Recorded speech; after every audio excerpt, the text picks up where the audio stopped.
When I tell you to picture a futuristic freestyle machine, I guarantee you weren't thinking something like this. Yeah, I'll get right under you for a punch out. Yep. G'day, Stu from UAVfutures here, and today, well, I am feeling a little bit confused. After doing this for 10 years on the channel, talking about drones, I have been stumped. So what we're looking at today, this is the Getas SE, this is the latest Cinelog, and I know what you're thinking. Stu, we know how Cinelogs fly. That's what I thought, and then I flew this. It's kind of crazy. What we're gonna do in this video, we're gonna talk about the pros, the cons, we're gonna go out to the field. You're gonna see some line of sight skills. Oh, man. I did mean to do that, but... Because, look, have you ever seen a better looking drone? It looks absolutely incredible. We're gonna do a little bit of night flying, having some fun, talking to Stickman Steve about it, and then we're gonna come back to the bench, and it's got a couple of caveats that you need to know about, because I don't even know if Getas SE truly understands this drone, or maybe they're like thinking like they're playing 4D chess and I'm just playing checkers. So let's do it, jump in and have some fun with the Getas SE Cinelog. So as a bit of an overview, first and foremost, you can see it is a Cinelog. That means it is primarily designed to get some nice juicy footage. You've got a soft mounted little GoPro part up the top. It's got plenty of pop on a 3S, and you're gonna see this thing, a 3-inch, you're gonna see this thing ripping around, doing some absolutely crazy performance, rocking a 4S pack. We have an O3 air unit in here. All in all, you'd think that stuff seems pretty standard. Now this is where things start to get a little bit weird, because I don't know if this is designed as a bit of a night flyer. It looks incredible, like the LED rope around the outside. It's one of the most fun things I've ever flown at night time. You'll see me, yes, a bit of an old man flying around, some line of sight skills. You'll see that in a little bit as well with Stickman Steve, but I don't know where this falls, because the performance we got from this thing was kind of next level as well. I was not expecting that. Now, because this drone was so different, this is the part you want to see, so you need to make up your own mind. We're going to cruise this thing around, and you tell me what you think about the power that this little craft has. You're going to see it at night time, a little bit of line of sight. We'll talk to Stickman Steve, and then come back to the bench, and I'm going to give you my proposal on who I think this is for, but ultimately, I'm still just feeling a little bit confused. So let's go do it in 3, 2, 1. All right, I got to be honest, I had a bit of fun doing this one, but here we are kicking off with a bit of a punch out, which is not usually what you expect from a Cinelog. They're going to go into a bit more of some flowy footage. We also have some night footage as well and some other stuff that I want to show you, but this would what I would think would be the general purpose of a Cinelog. It's a little bit cloudy today. This is the onboard recording of an O3. Of course, if you're really serious about Cinelogs and cinematography and that stuff, you're probably going to stick maybe even like a HD action cam or a GoPro or something on the front. But here we are cruising around. This is what you get on the O3, and not too many oscillations. There is some after some hard freestyle, but look, that's really not what this is made for. It's a fairly smooth, flowy, fun flyer, but it does have that power. If you wanted to get this and fly it around, you're gonna sort of have the best of both worlds. I can't believe that I'm saying that. The dog loved chasing it as well, but what you're going to see in a minute is you've got those beautiful LEDs underneath, or that LED rope, which means you probably might want to be flying this thing at nighttime outside or having some fun. Here it is, my neighbor coming home. But let's jump in though, and here's the problem when you're trying to fly around. If you've got those beautiful LEDs and you want to cruise at nighttime, here's one of the problems you're going to notice.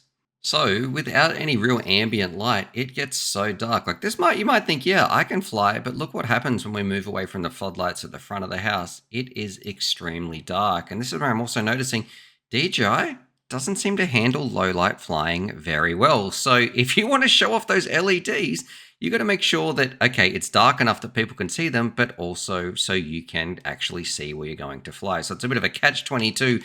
But I guess one advantage of that is if you can't fly FPV, well, you can still do some line of sight. So let's show you what that looks like now, because it looks incredible in the air when it's dark. It's basically like a neon LED firework drone.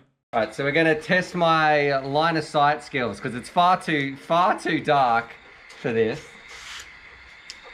We've already had one accident, haven't we? We have. All right, don't scratch the car. Are you an acro? Yeah. Oh. Man, it really illuminates everything underneath it, hey? That's why I was trying to follow you through the trees before. It is. It looks a little bit like, you know, the Millennium Falcon with that. This would be the drone you'd build that model around. All right, ready? Oh, it's not too bad. No. Super light, hey, in the hand. Oh. There's no way I could do that. What about a front flip? Or a power loop?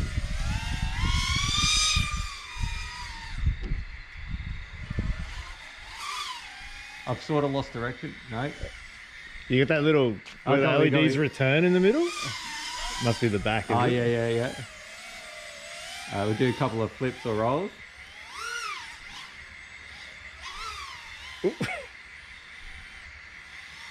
Do a natty flip.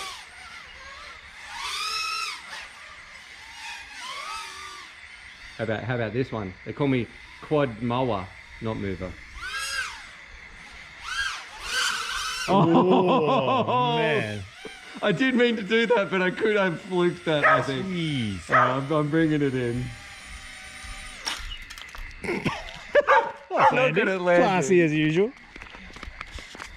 All right, for line of sight, like it gives you a totally, let me get this, gives you a totally different perspective of like how a quad performs. Yeah.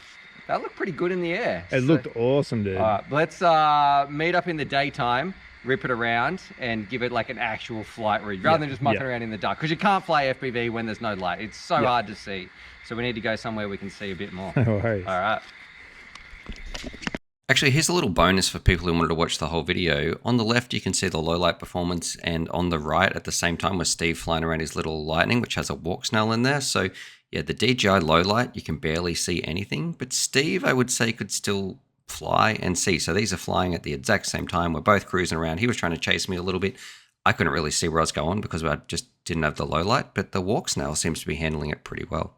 Alrighty, so who is this for? The Cinewhoop V2, and at the time, I think it's going to be between like $400 and $500. It is definitely not a cheap drone.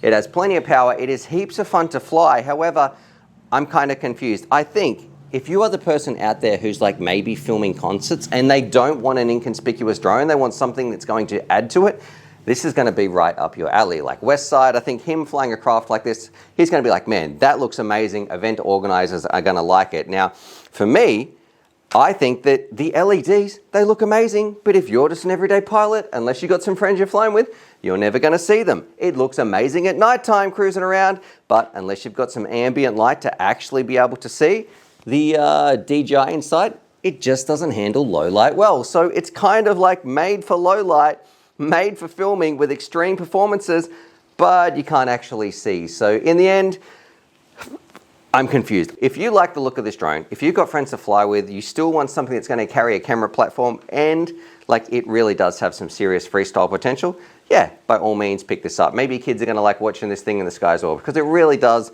look nice. It's just like you can tell how confused I am.